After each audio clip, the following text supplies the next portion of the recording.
Welcome to Distilled the Bourbon Podcast. I'm Brent. I'm joined here with my co-hosts Brian and Chuck, and a special guest to be introduced in just a moment. Fellas, it's good to be back in the turret. It is not 20 degrees outside. It's a nice balmy 70-something, I think. But I can hear the wind out there. Yeah. It's only been a week since our last podcast. I know. That's crazy. What's happening here? Awesome. You gotta love it. You got to love it. You got to love it. So, listen, couple things. We want to start by saying thank you to a couple of our listeners. Gary Harrelson from St. Louis. Thank you, Gary. We appreciate that Facebook comment.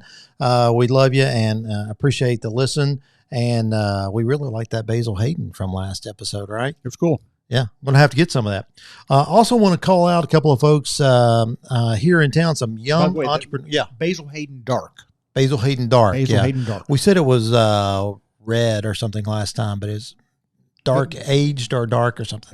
Yeah. Dark's the brand. Cool. Very good. So couple of young folks in Henderson making some waves here that are our listeners. This is unsolicited. This is we have no affiliation with these guys, but Ben Hamilton from First Federal Savings Bank listens to the show and is working hard in the finance world and making his way, and we love to see what he's doing. He's going to be a significant player in Henderson, as is Kinsey Gentry, who has KT Barbershop. I don't know if you guys have made it down to the barbershop or not. I mean, they can even make me look good. So, she's got talent.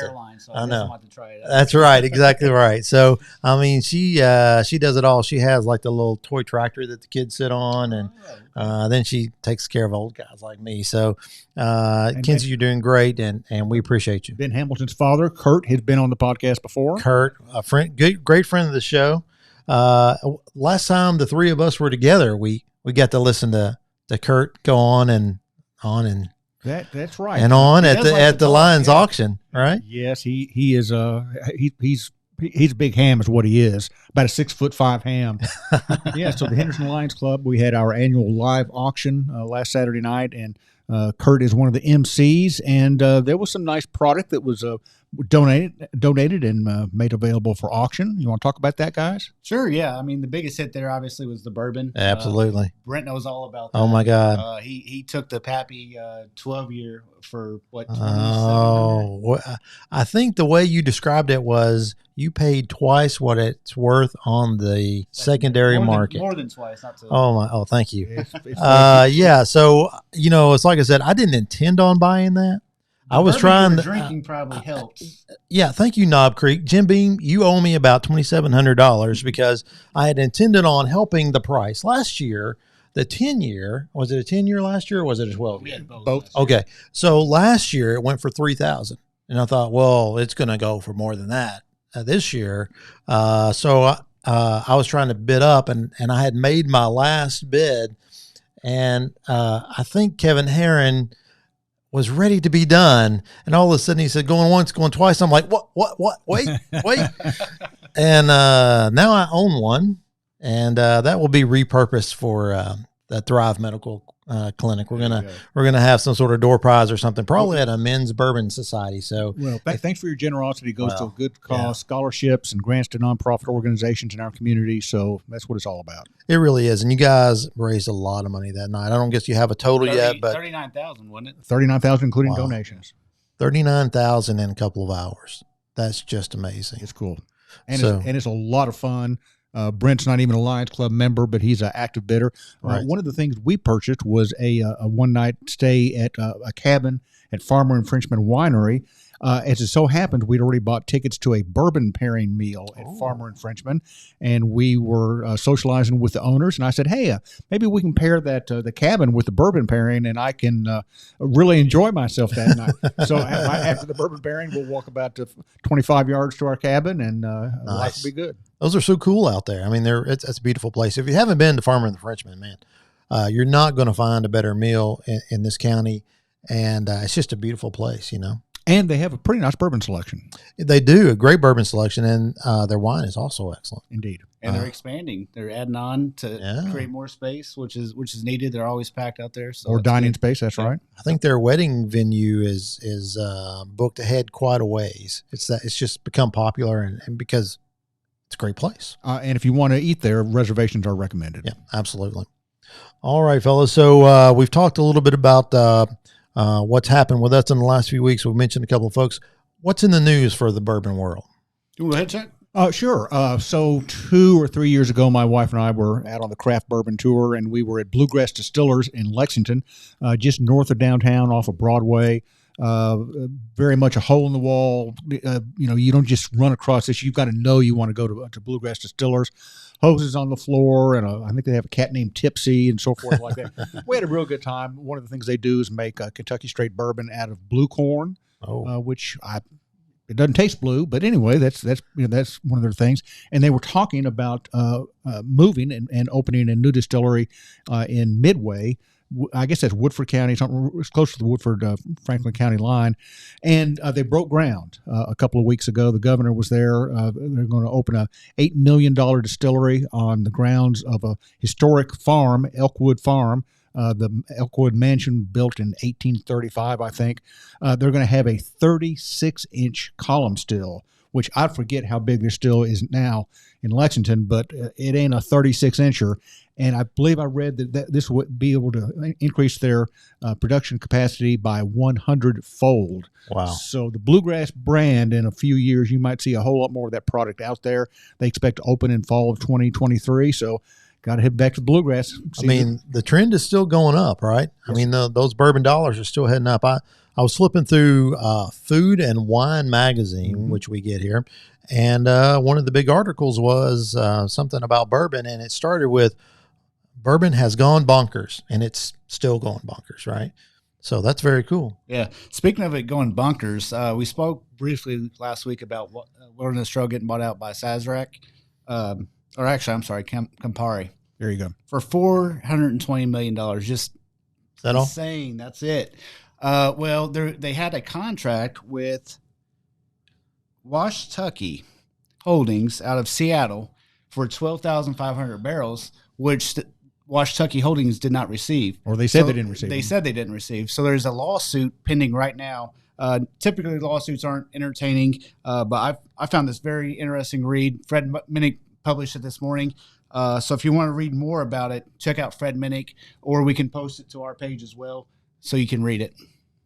Very cool. We'll add that to the show notes. And this isn't exactly breaking news, but in the current issue of Bourbon Plus, I read an article about the market for used barrels, not just used bourbon barrels, but used port or sherry or cognac. The used barrel market it's gone bonkers. Distillers or rectifiers that we used to just, call in their supplier and ordering are getting some harsh reality thrown at them. Everybody wants them, and they're getting used.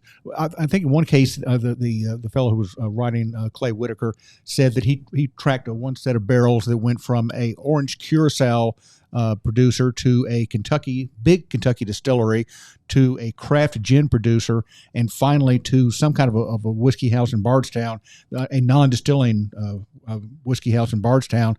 Who knows what those barrels taste like now? Right. But it's cool stuff. Everybody wants to finish. I remember going to Angel's Envy 10 years ago, and that was the first time I'd ever heard anybody talk about finished bourbon, bourbon finished in like I think it was port wine barrel. And it's like, is that even legal? Well, evidently it is. And now it is super popular. I guess once it's bourbon, and then what you do with it after that doesn't change the fact it's bourbon. I could put my lawyer's hat on, but I'd have to charge you $250 for any fraction of an hour. Moving on. So, anything else in the news, fellas? No, those are some of the highlights. All right, very cool. Well, on to our feature topic of the day. We have special guest here today. Super happy to have him in the turret. We met Nolan several months ago. Hey, look, you guys know we like Casey Jones, right? I think our second episode we ever did together, we traveled down to someplace I had never been before and found this awesome story. So it's taken a little while to get here, but we have Casey Jones Casey Jones employee in the house, Nolan Pettit. Nolan, welcome to the turret. I'm glad to have you on the show. Hey, I'm glad to be here. I've watched it plenty of times, so being able to be in the turret myself, it's an honor. I'm very happy to be here. You're actually a local guy. You're actually from Seabury, right? Yes, sir. I was actually born in the hospital here in Henderson, right down the road. So this is my stomping grounds, and it's kind of what brought me to Casey Jones. Was when I wanted to get into the industry. I wanted to help out a Western Kentucky distillery, and it's been a ride. I'm enjoying it. Perfect. Well, you found a good one. You sure did. So, on the rare chance that one of our listeners has not heard us talk about the story of Casey Jones, fill us in. I mean, he's a Western Kentucky legend. Really, it's neat to learn about. I love the history behind moonshine and bourbon. It's really what drew me to Casey Jones. And Casey himself, his name was actually Arlen Casey Jones. He got the name Casey because he sold his moonshine by the case. And so that's how he knew if somebody wanted to order, he'd say, "Hey, Mr. Casey." He knew that was his sign to get him an order. But he was originally a coffin builder down in the Golden Pond, Land Between the Lakes area. When it was Land Between the Rivers. Land Between the Rivers, yes, sir. Before the rivers were impounded. That's right, yes, sir. Real backwoods, real remote location. Real remote location. And Casey wanted to start making stills, and he ended up making the coffin-style square pot, flat-bottom still. He realized when you were cooking on a skillet, you got a lot more surface area and you could cook faster. And he wanted to make a still that was going to be affordable for folks, that they could go out and make their own moonshine. So he made this coffin-style square pot still, and it can break down into 3 parts in less than 5 minutes. It could all fit in the back of a Model A, had handles on both sides, and we actually have a product called Casey's Cut Moonshine, and it's an homage because Casey used to make a deal with everybody, and he sell those stills at a little bit lower price, but he always wanted to try the moonshine that they made off his equipment. And he called that that was Casey's Cut. He wanted to try the moonshine they made on his stills. The Angel Share, now there's Casey's Cut. Absolutely. So he was built for success. He was in a remote, difficult to get to location. He had a still that was easy to break down just in case somebody did find him. And then he had an incredible product. Absolutely. This is like probably 1930s, 1940s. I'd say so, right around that time. Did he ever get caught moonshining? Oh, yes. He got caught. He got caught a couple times and was sent out to a prison in West Virginia. That's where they, I forget the name of the actual prison, but they called it Moonshiners University because that's where they sent all of them. And it was guarded by just ropes around the outside. And they told him, they said, if you ever try and escape, we're going to send you to the federal penitentiary. Well, he got out first time, and he then started making some miniature stills. They were supposed to be just kind of tabletop pieces. Well, they were actually functioning. You could light them up, and in 30 minutes, you'd have 2 little shots of moonshine off a still this big. One of them is actually rumored to still be in the Capone family, that Al Capone would come down on the Ohio and get some. But after that, he decided after he got busted a couple times, he was done. The last still that he made was actually commissioned by the government, and it took him a little bit of convincing to get him to make it. He thought they were trying to catch him and bust him again. Sounds like entrapment. Yeah, but it was down at the museum, down at the lakes for a while. And AJ TVA Visitor Center at Land Between the Lakes. Yes, sir.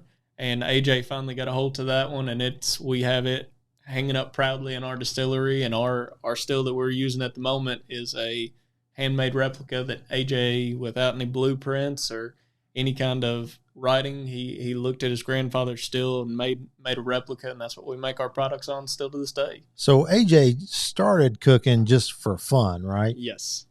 And then Miss Peg got a hold of him because it was Casey and then his son Robert. Robert also was in the moonshining business. He ended up joining the military instead of getting caught for running moonshine, and so he got out of moonshining after that. Well, when AJ found out and got a hold of his grandfather's still, he put it together, one of his own, started making it just for fun. And Miss Peg, she looked at him and she said, "Honey, we can do this, but if we're going to do it, we're doing it the right way because I'm not having you go to prison." And that was the beginning of Casey Jones Distillery. It started out as it was in the back shed out at their place on their property that y'all have been out to. And what started as just a little shed that he had built the still in has now grown into the operation that you guys see. What year did you guys get started? I believe we are in our 8th year right now. So, Okay. And this is in Christian County. yes, sir. Is it in Hopkinsville proper or just outside? It is in Hopkinsville. And you're what, maybe 10 minutes off of I-24? I would say so. I tell you, I'm one of those new age generation. I look Sure. at the GPS, so I'm always I can't tell you as much on the roads and everything. So It's about 10 minutes from 2 4-lane highways. One of them being I-24, which runs from Nashville to St. Louis, and the other one, the Pennyroyal Parkway, which runs north and south. So it's got really good access right off the bypass. So. absolutely, yeah, we're right on Whitty Lane, down past the U.S. Smokeless Tobacco Plant. Yeah, so very easy to find and someplace you got to visit. So you guys are up and running. You're starting to put moonshine out there first, right? Well, yeah, that's how we got started. So I've been with the company for about a year, and now I've learned the history. We got started with the moonshine, and it was something that, like AJ was using his grandfather's recipes and has a good team around him with our production lead and everybody, and we got together and were able to put out these products. Then as time went on, we started experimenting with bourbon a little bit. But moonshine is first and foremost the product that we've started with, and it's something that we still like to stay true to. Yeah. Because I know we've discussed before, a lot of people start with moonshine, and then when they get to the process of making bourbon, that moonshine falls to the wayside. But this product right here, our Total Eclipse, that was, of course, when the eclipse came through. Path to Totality was directly over the distillery, and this moonshine is our best-selling moonshine, and I truly believe it's some of the best moonshine you can get a hold of. So you have this natural phenomenon that gets you national recognition, and Hopkinsville, this farm specifically, is dead center in the perfect spot for viewing something that only happens like once or twice in a lifetime. Mm-hmm. And you have this great Total Eclipse story, and the juice is fantastic. We actually have a little bit of it right here, poured up. Convenient, no? So if you don't mind, I'm gonna toast that event and enjoy it just a little bit. The one thing I really love about this is I grew up as a third-generation cattle farmer, and we grind our own feed for our cattle and our show cows, and just the sweet corn nose you get off this one. Yep. You don't get all the ethanol as you get from most white dogs. That's right. Yeah. And that's like I said, our production team does a really great job. We've got Adam working in there. We've got Daquan, which is AJ's grandson, so he'd be 5th generation working. And of the runs, if you come through the tour, they can show you exactly where they cut, where they stop, because we don't want to have that ethanol. We don't want to have that overbearing stringentness to it. We want this product to be something that's clear, and this is a moonshine you can sip on, and that's not something that a lot of you think of when you think of moonshine. So a lot of people who have a moonshine product out there, it's a flavored moonshine. It's going to be blueberry or chocolate or coconut or something like that. This is straight up white dog moonshine. Yes, sir. And we have 3 different flavors as well. We have an apple, a peach, and a muscadine grape. But we have no artificial flavoring in any of those, no added sugar, no artificial anything. We actually get, as locally as we can, source all those pure fruit ciders, just proof down our white dog with that. And so it's something that you're not going to get that overly saccharine, sugary flavor in your mouth. I like to call our fruit cuts our adult juice boxes. I know we've seen quite a few of those at tastings, and it's pretty neat because when you take a product that sips as clean as this does and you add just pure fruit juice to it, I mean, this is a refreshing spirit on its own, and that pure fruit juice just adds that nice flavor pop to it. So now you also do something else at the distillery. I know we've done it at the beverage barn as well. The Moonaritas. Can you talk about that a little bit? Love them. I can, and it's something as I'm sipping on here. If you guys notice on the back end of your palate, you're going to get an almost herbal sweetness to it, and that's because we use sugar cane, and the sugar cane mimics the sweetness that the agave would in a Blanco tequila. We got to thinking about that. I have said so many times that moonshine to me reminds me of tequila. Yes, it does. That's exactly what I was thinking as I was drinking this. Yep. It reminds me of a Blanco tequila. And it's because of that sugar cane, you get that natural herbal sweetness instead of a processed sugar. And so we thought about it, and we're like, well, it kind of tastes like a tequila. let's mix the fruit cuts with the clear, and then we'll add a little margarita mix, and we start selling Moonaritas. We sell them at the distillery. We've got a couple on-premise locations that are looking to start picking them up, adding them to the menu, and we're hoping that becomes a thing that starts to spread and catch on. What a great way to introduce people to moonshine and bourbon is to use a margarita, use margarita mix and some Casey Jones moonshine. They are fantastic. Yeah, man. if you visit Casey Jones, and you should, by all means, go in the little bar and order a Moonarita. Of course, the moon references the total eclipse again, and moonshine as well. So it just hits on so many levels. And have a seat out on the patio or go on the tour and sip on that Moonarita, and just make sure that you have a designated driver. That's right. And definitely take one home with you. They actually give you a cool free glass that comes with it. The ingredients are on there, so if you're too inebriated, you can just Yep.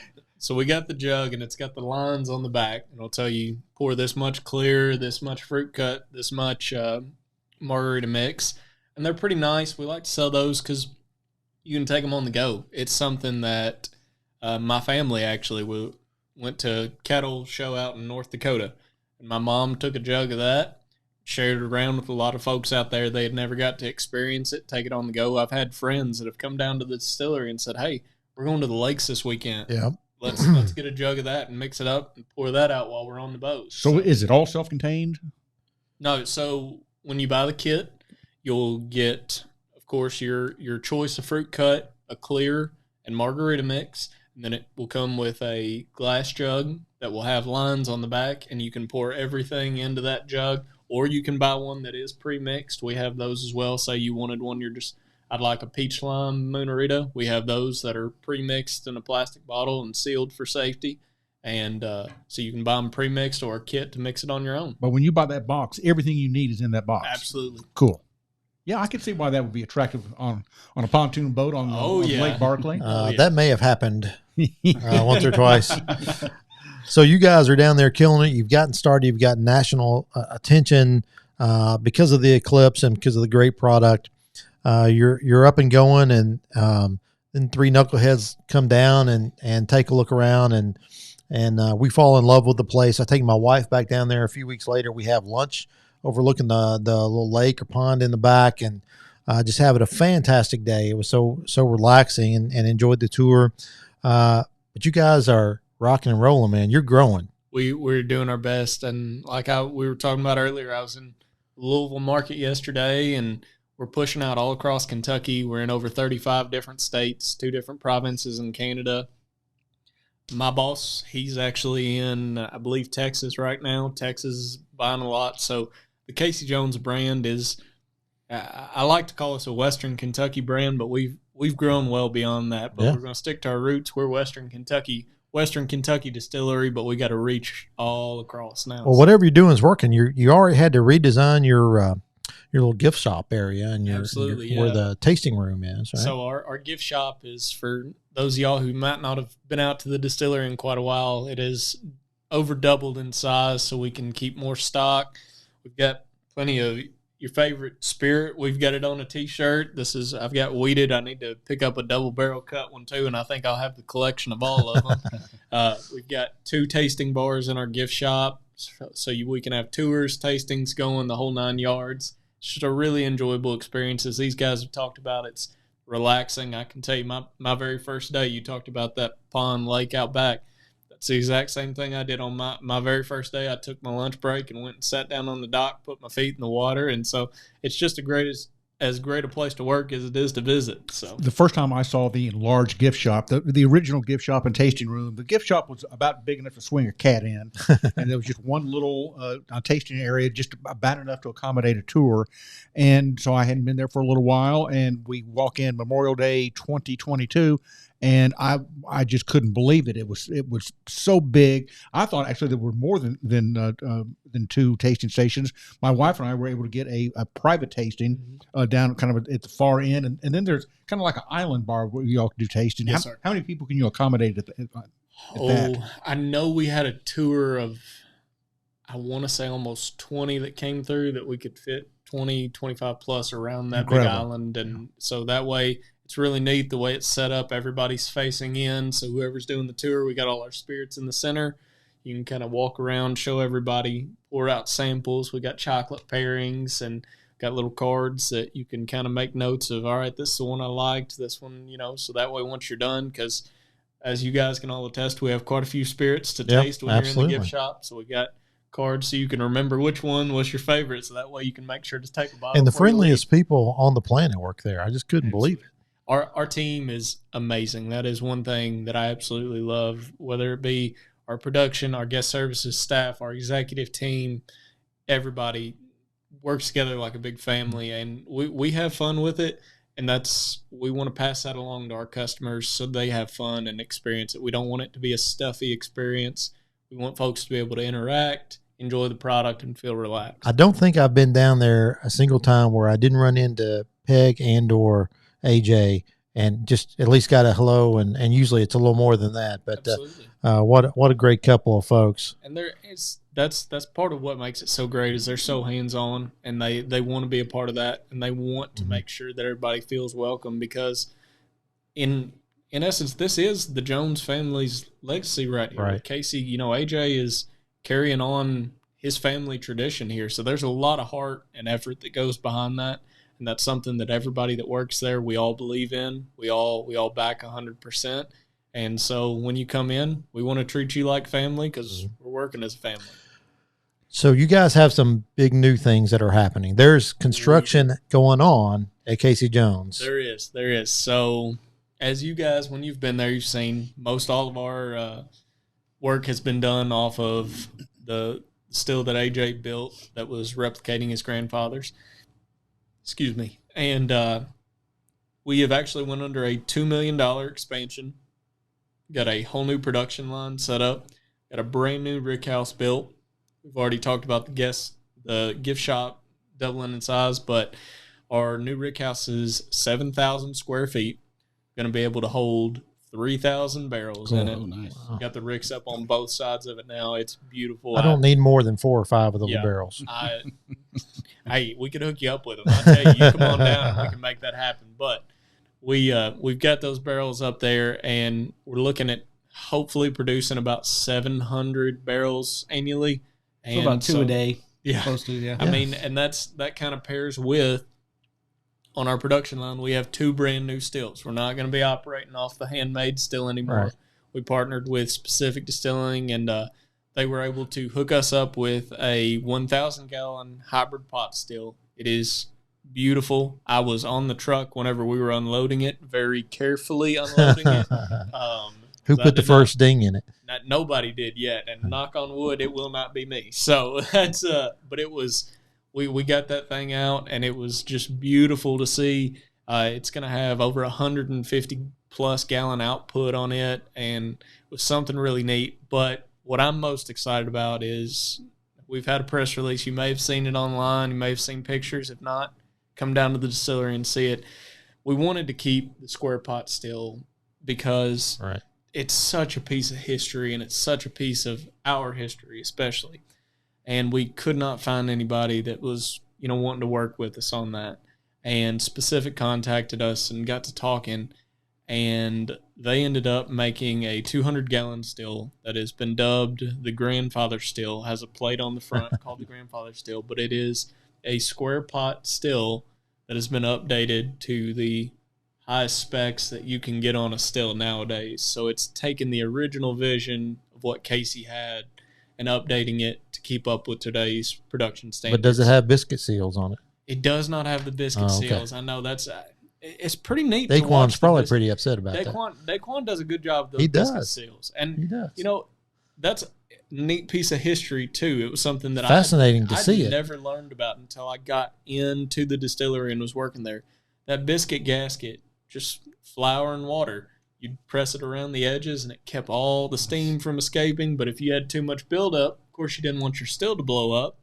So that's why Casey used the biscuit gasket. It would just pop the lead arm straight off the top. Safety valve. That's exactly what it was. So, I mean, we got, of course, these new ones. You got standards and things you got to keep up to on new equipment. So I don't think we've got some higher tech than the biscuit gasket. But I'm sure we'll still be showing that for folks whenever they come through to see the old still. So, Nice. so if you haven't been to a distillery, you may not know. We're talking about a square pot still. So typically, you're going to see at a distillery one of 2 or 3 kinds of stills: the round pot stills, which are like a potbelly stove; the column still, which looks like a chimney with a bunch of windows on it. Nolan was talking about a hybrid, which is a pot still with a little column on top of it. But I think my wife and I have counted. We've been to maybe 70 distilleries. I've never seen a square still anywhere in the world. So it's just such a different concept and idea. And if you've been to a bunch of distilleries and you see this thing, it's kind of like, what are you all doing here? And so that's still it's still going to be in production, correct? It's not going anywhere. It is going to be technically retired. We are actually having what's called the last run. It's going to be on March 11th. And so we're going to do another run of moonshine. It's going to be a bottle your own event. Folks can come down, work on the production line, bottle, see the process of how it's made. We've kind of tossed back and forth the idea. It is still going to be in the gift shop. Don't know if it's fully going to be decommissioned yet or not. I would love to see it stay up to do some small batch runs, and I believe we've talked about that in the future.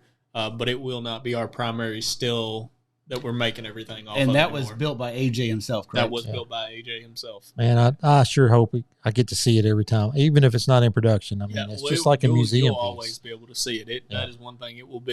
It'll stay right where it is, and it's going to be proudly displayed because, like I said, it's a piece of history. Casey could not read or write, so there were no blueprints, instructions really left. He had, kind of written down his recipes, and AJ had to decipher those from what he could write. And of course, there was no blueprints to build the still, and AJ spent a lot of hard time working to build that still to as close specs as he could to what his grandfather built. And that's just part of our legacy and what makes our spirits different and so good, I believe. So going back to the product, you have a straight white dog, a clear moonshine, Yep. and you have some of the flavored moonshines. But Casey, AJ does something a little bit different. He does age some of his moonshine in used bourbon barrels. Mm-hmm. Tell us a little bit about that. So that is actually one of my favorite products. Those are our barrel cuts. And we call them barrel cuts because they're not quite a moonshine. They're not quite a bourbon. But I'm a history buff. I'm a history nerd about all this stuff. And I loved the premise of it whenever I first saw the spirit, because when you think about it, Casey was making alcohol, and in those days you were always on the run from the law. You didn't have time to have a separate special mash bill. When everybody's calling for moonshine, you couldn't really take that time to take a risk and make a bourbon out in the woods. But what you could do is you could experiment with aging and see how that works. Well, we took this product here, 50% corn, 50% cane sugar, and we aged it 3 years in a freshly charred oak barrel. And so in a new barrel. And freshly charred, yes sir, Okay, new barrel. okay. So it's the same way you would a bourbon. It'd be aged the exact same way.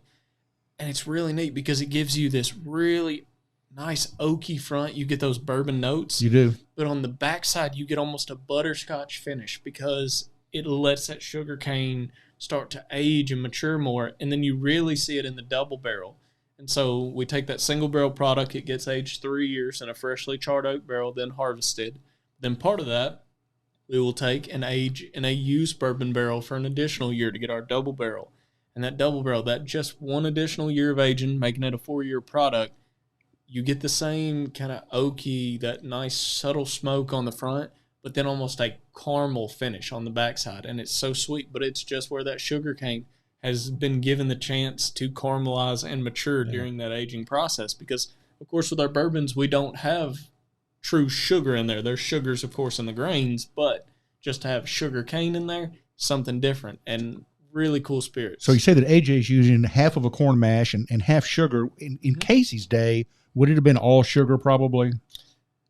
Honestly, I could not answer that question. I know I've heard about moonshining back in the day, and one of the tip-offs was if you were buying like 200 pounds of sugar. Yeah. Nobody buys, no individual buys 200 pounds of sugar. I will say I don't believe that it was all sugar back in these days, because Casey's recipe is what we are using to this day. So there you go. We've not really made any adjustments. So some cornmeal and That's right. And some sugar. And I believe I remember AJ telling us that that double is one of his favorite products. He has. Yep.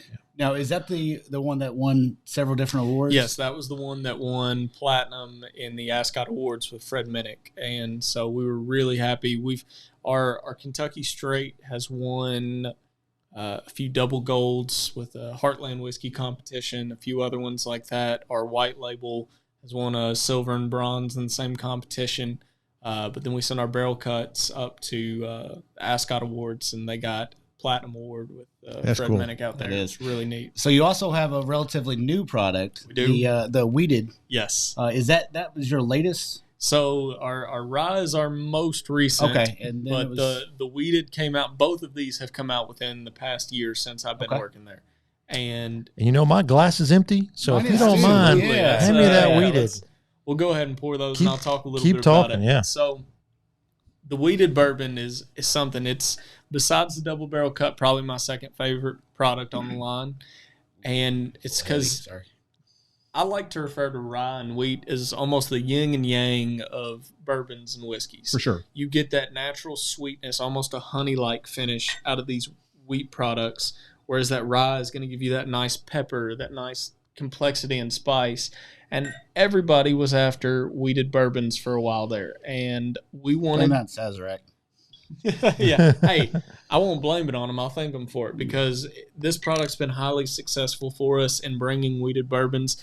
But as with the Casey's Cut we talked about earlier, we wanted it to come in at a price point that's reasonable. When you go after Weller, you go after some of these big name brands, wheated bourbons can get expensive. Yeah. And with all our products, we want to bring them to market at something that folks can afford and get their hands on. So if you're watching this on YouTube, I want you to hit pause and rewind about 30 seconds and look at Chuck Stenett's face when he puts his nose near that glass. I was going to say, this nose this time, I've had the wheated before, but this time nosing it, it's the first time I've ever nosed a whiskey that smells like a rick house. Oh, yeah, that's it. Maybe no one can explain it, but when you first open that door and you walk into a rick house, that is what the nose on this smells like, which is a good thing. I can tell you one thing about opening up a rick house. It's better than any morning coffee you'll ever get. Wake up in the morning, a hot summer day, cracking those doors open. But this one's kind of neat. So this one, mostly with all of our products, the corn that we use, yellow dent sweet corn. This one we have actually broke down as differently. So it's 26.5% yellow sweet dent corn. The other part is bloody butcher corn, 26.5%. Then we have, use my cheat sheet here for a second. We got 35% wheat, and then it's just finished with malted barley. And I know some people have very differing opinions on bloody butcher corn, but I like it. I think it brings a lot more subtle sweetness to it, and it pairs really nicely with that wheat. And to me, when I try and tell folks about this, I say, you're going to taste honey on your palate, and I promise you there's no honey in it. And it just comes from those natural grains. And that's something that I find so cool about the distilling process, is how you can pick up these flavor notes from just very few ingredients in the aging process. So I only know of one other distillery that uses bloody butchered corn, and that's Jeff the Creed. So we've talked a little bit today about your different product offerings, and I just think it's great that you guys are pushing the envelope. You don't care what the big guys are doing. We've talked about before about the craft industry is really pushing the bourbon industry forward and making the big guys like Heaven Hill and Sazerac start to innovate themselves. Makers and Woodford. Oh, yeah, because prior to the past 10 years, they hadn't innovated ever. Well, it's something because, like I said, we have fun with it. We wanna bring products to people that people are going to enjoy. The bourbon industry has been booming, but I would attribute that a lot to the experimentation of, like, let's not all use the same mash bill. Let's all kind of tinker with it a little bit, because for the longest time, even when I first got into bourbon, I thought bourbon's bourbon. You end up with a brand that you like. And, of course, I got older and wiser, and I started to be able to pick up subtle differences. But at the most part, still what you were looking at was the majority of the market being high sweet corn bourbon mash bills. Now when you go out, you can find high rye mash bill bourbons. You can find weeded bourbons. You can find all these different, you 4 talk grain about finishes, 4 grains. And by innovating and bringing those new products, it just advances the product for everybody. For both on our end production side, you get to experiment, have more fun. And for consumers, they get to find a product that they absolutely love because there's so much variation. And that's why I think it is booming, because bourbon traditionally were the same mash bills. And now there might be a woman out there or a man out there that is trying to 4 grain, and they're actually blown away by it as opposed to a Maker's Mark or a Heaven Hill product. Like this one just warms my heart. This bourbon right here. It's one of my absolute favorite bourbons, and I'm not saying that because you're here. These guys will tell you I don't say stuff like that to try to impress anybody. We have tried multiple weeded bourbons, some pretty high end, some that you would overpay for at an auction, and alongside this one in a blind.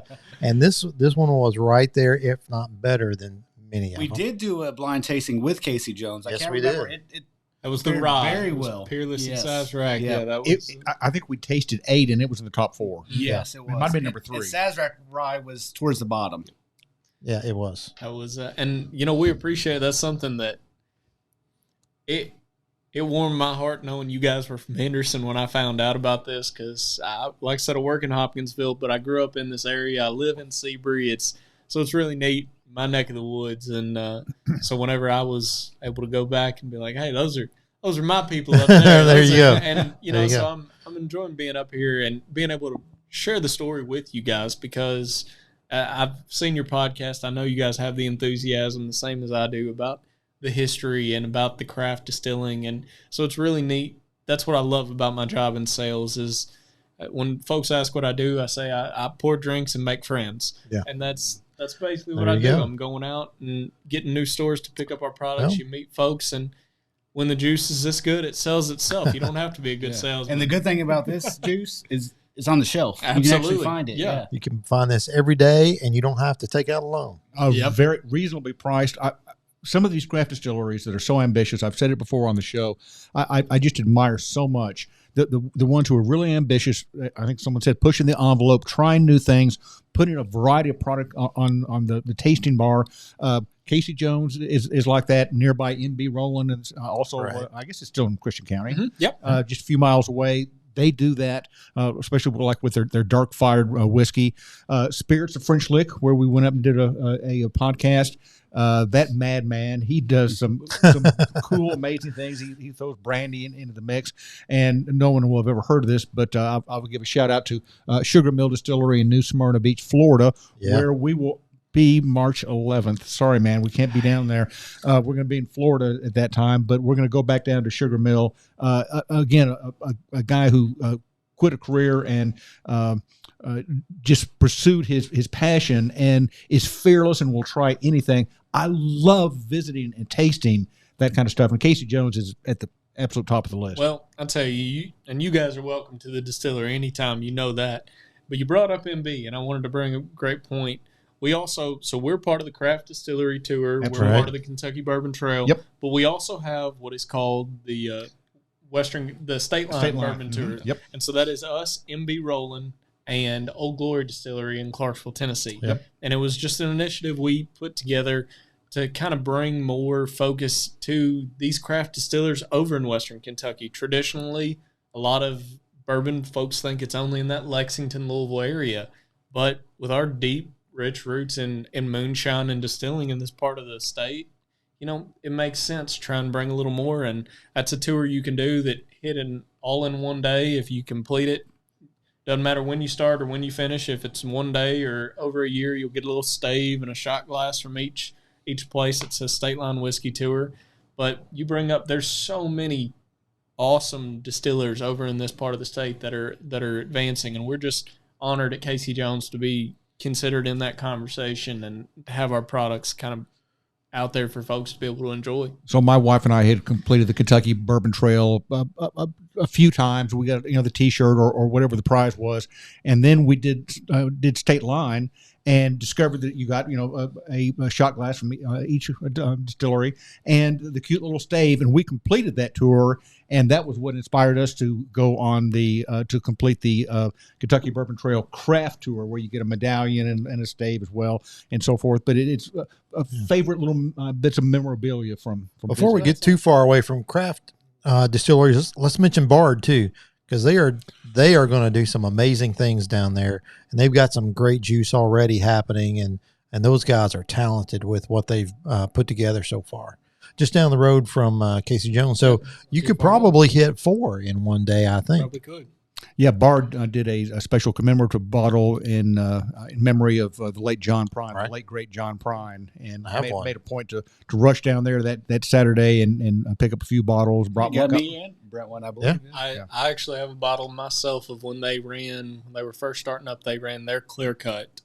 Silver Mule, but they spelled it Muhl, Muhlenberg. Right. And I have a fella I used to work with. He brought me a bottle, and it was one of 100 that they ran. Oh, that's cool. I've not cracked it just because I wanted to support. It's a neat little piece that I keep up there with some of the specialty runs we've done of Casey Jones, because when folks come over to my house and I'm pouring them drinks, I've got your basics and your things, but then I have a little Western Kentucky section where I'm like, these are products that I can say, Western Kentucky farmers were the ones who grew this grain. Western Kentucky distillers are the ones who made it.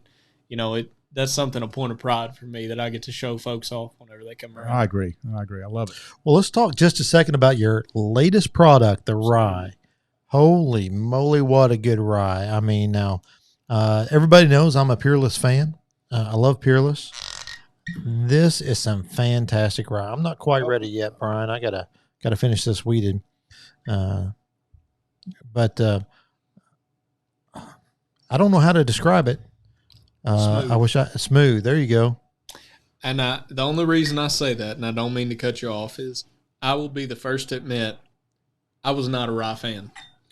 When they told me we were releasing a rye, I said, I'm going to have to start training my palate if I'm going to be able to talk about ryes consistently, because it was something for me. I did not like how a lot of ryes would linger on your palate for so long. Mm-hmm. It was almost like you were chewing on that rye flavor for so long. I enjoyed the pop and the complexity, but I couldn't find a rye that I enjoyed the finish on. And before we had ever bottled a single bottle of this, of course, one of the perks of the job is you get to tap the barrel and taste as it's coming along and aging. And they got me, I tell you. So they'll bring in samples, and maybe in Kentucky sales, they'll want me to say, well, what do you think of this and this one? Uh-huh. And I took a sip of this, and I said, man, that is amazing. All of them get a big cheese grin on their face. Uh-huh. And they said, that's the rye. And I said, are you kidding me? And as it continued to mature, and when we bottled it, it has opened up my eyes even to just trying out more ryes. But and I may be a little biased here, I haven't found one that I like as much as this, because you get that rye complexity on the front and it develops, but you let that breath out, that bourbon breath out through the nose, and it's like, all right, your palate's clean. You've got this really nice, sharp finish to it. So it's something I really like about it. A lot of ryes, I mostly just get the pepper. There's a lot of spice going on there. This really tastes like rye bread on my tongue. Yep. And I like rye bread. Yep. By the way, a recent discovery: homemade pimento cheese with a lot of cheddar on pumpernickel. Oh, there you go. Amazing sandwich. But that is a rye bread whiskey. It's delicious. Brian, you're a rye drinker. I am a rye guy, and prior to this tasting today, I would say that the rye was my favorite, but I think I've shifted here, and I think the wheated is now my favorite. Oh, no. But the rye, Holy cow. Probably what you had for lunch. At all. It may have been something I ate. It's probably the Arby's for lunch that swayed me. But either that or you have the COVID, one of the two. Maybe. Let's hope it's not that. I can smell it, so I'm good. But the rye, it's exceptional, but the wheated just... I don't believe you're saying that. That's so funny. I don't either, because I've told people, I think I told you, Chuck, that wheated bourbons to me I've gone away from. Like Weller 12 used to be one of my favorites. It's a little too sweet. The wheated from Casey Jones, it's sweet on the nose, but the front and the back end of it is not at all. It is just exceptional. No, I find it sweet. But yeah, this rye is a close second for me. Well, it's funny you bring up bread and then you bring up the wheated. So a lot of times when I first got into this industry, I didn't necessarily know the terms that I needed to be using when I was trying to sell bourbon to people. And that more I'd listen, I would hear people comparing bourbons to breads. And it's kind of funny, and it may not be the Cody, AJ, Peg, forgive me if this is not a great description, but I've used it in sales and it's worked before. So we talk about this one tasting like rye bread, and I said this one had a hint of honey to it. Mm-hmm. But you talked about the wheat being light, being easy to drink. I will laugh with folks and say all the time, I say, you can tell you all the fancy words in the world, but if we're comparing it to a bread, so do you think of a King's Hawaiian roll? It's light, it's fluffy, it's got just that subtle sweetness to it. That's what that wheated bourbon is to me. It's a light bourbon. It's got subtle sweetness. And so I said, it may not be the fanciest artisanal bread, but everybody loves King's Hawaiian rolls. Yep. Everybody loves the wheated bourbons. Yeah. I've kind of alluded to this, but a great thing about going to a place like Casey Jones is everyone has a different taste in bourbon. You can go down and try 5 or 6 different kinds of bourbon, 2 or 3 different kinds of moonshine that are aged, a wheated bourbon, a rye, and you can come away with a bottle that is your exactly. I think they had like taste. 15 different bottles at the tasting thing last time I was there. Yes. Brent had them out on his bar. Well, man, Noah brought a whole bunch of products out here. He said, no, that was all Brent. I got my rolling bag with me where I try and keep, but we always have distillery exclusive products as well. You talked about finished products before. I know you had one of our barrel cuts that had been finished in a maple barrel. We've done honey finishes before.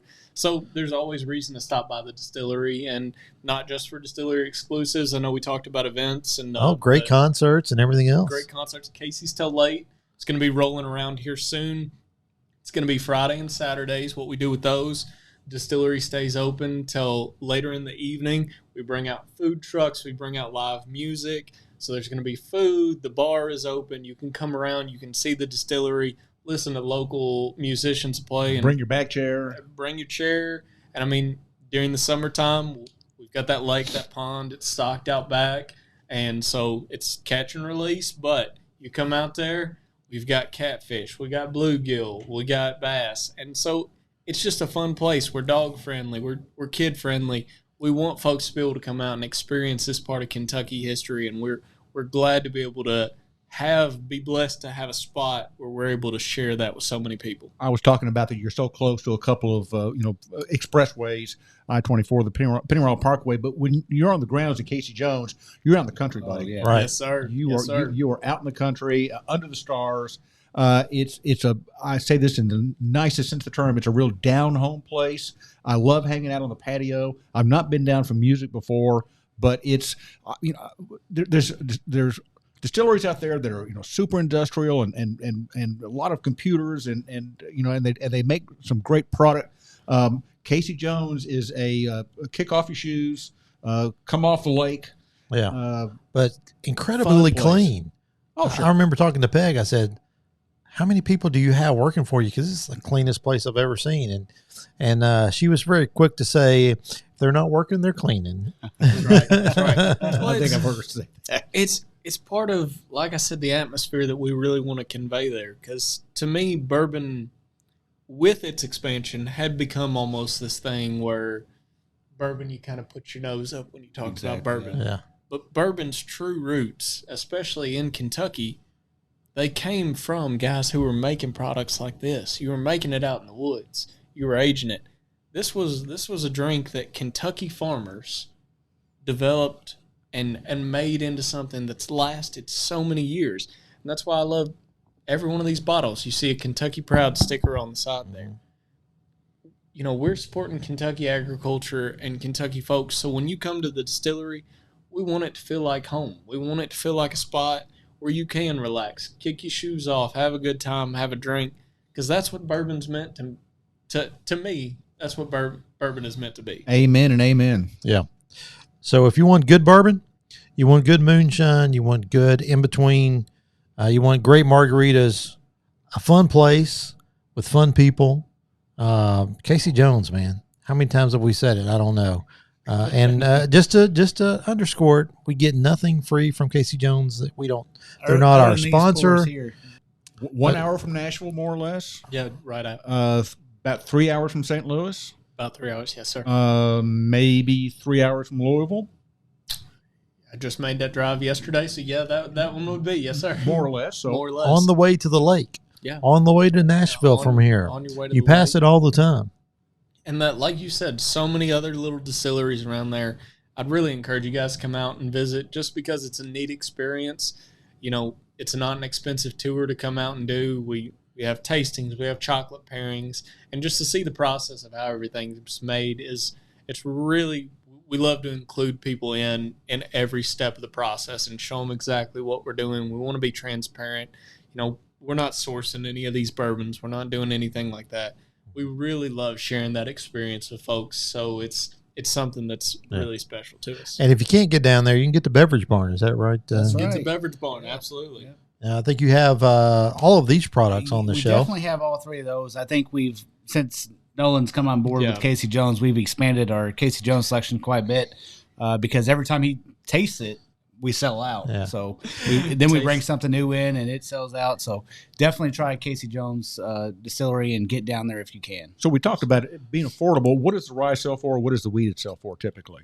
Well, I think Brian ought to be the one to answer that. I'm the sales guy on this. I sell it to him. so He's the one you that tells sell me. wholesale. It Yeah. depends. What does depends on the Brian state. pay for it? Yeah. Depends on the state, but between $30 and $40. That's what I was about to say. Yeah, I think Man. these run, I think at your A little shop bit around cheaper. around Yeah. 25. Yeah, 25. This one sits around a $45, $50 bottle, and I think close to the same, a little bit more for the rye as well. So That quality product for next to nothing. It's an amazing value. Well, thank you. I didn't think I could feel any worse about buying that unicorn bottle at the auction, but Could you now imagine how much Casey Jones product you could buy for $2,600? a lot. Well, with that said, please drink responsibly.